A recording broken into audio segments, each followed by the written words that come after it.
Picture two 18-year-olds, Marcus and Jake. They grew up in the same town, graduated the same year, and are staring down the exact same starting line. But right here, they make a choice that sends them down entirely different financial roads. Marcus does what everyone tells him to do. He applies to a university, takes out student loans, and spends 4 years studying.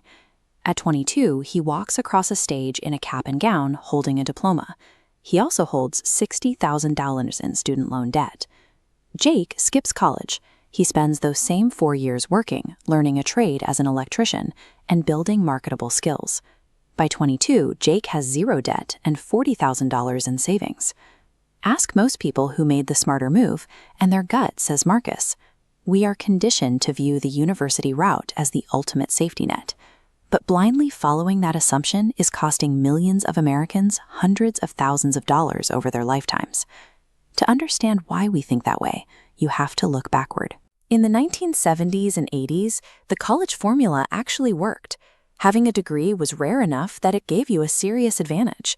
Employers were impressed, and starting salaries reflected that exclusivity. By the 2000s, college enrollment exploded. Almost everyone was going. The degree stopped being a unique differentiator and became the bare minimum required just to get your resume looked at. This chart shows the rising cost of college compared to standard economic metrics.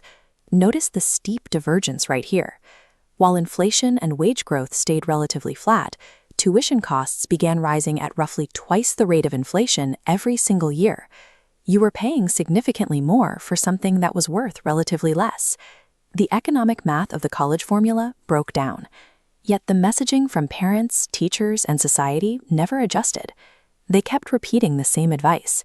Go to college. It's an investment in your future. If a degree is an investment, we need to evaluate it like one. That means looking at the return on investment, or ROI, asking exactly how much value you get back for every dollar you put in. We have to strip away the emotion and look at Marcus's degree purely as a business asset. Let's run the actual numbers. Explicit costs like tuition and board stack up to a baseline debt between $120,000 and $200,000. Add opportunity cost, the $140,000 Marcus isn't earning while in class, and his true mortgage-sized total cost is between $200,000 and $400,000. Committing to a $250,000 investment without doing this specific math means starting your financial life on a much harder difficulty setting. Now, the math can work. For specific high-demand fields like nursing, mechanical engineering, or accounting, the ROI is often positive. You need the degree to get the license, and the starting salaries can justify that initial cost over a career. The trap catches the massive block of students graduating with degrees in low-paying fields.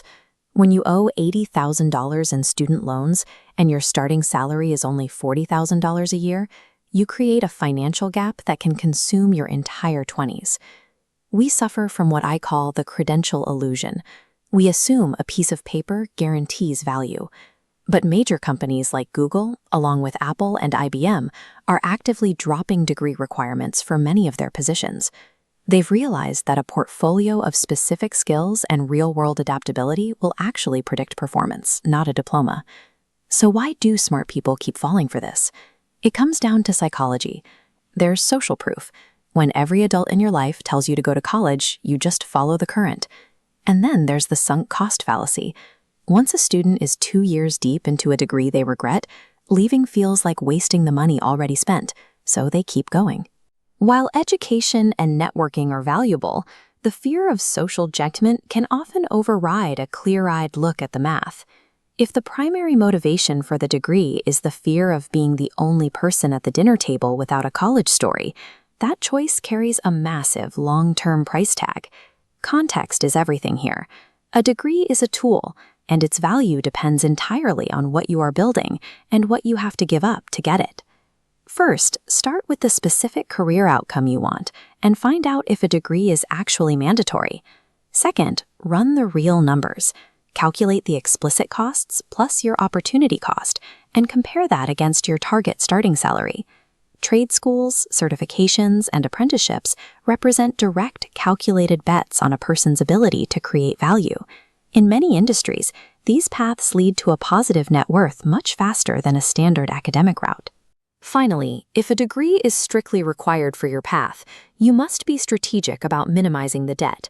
Choose an in-state university, live at home if possible, and make sure you graduate in exactly 4 years. Fast forward to age 30. Marcus is still sending $400 a month to his loan servicer, which limits his ability to invest or take risks. Jake is fully certified, entirely debt-free, and actively compounding his wealth in the market. True wealth builders do not prioritize societal expectations. They prioritize actual value creation. So the next time someone insists that a college degree is a mandatory investment, demand to see the math. If they can't show it to you, that tells you everything you need to know.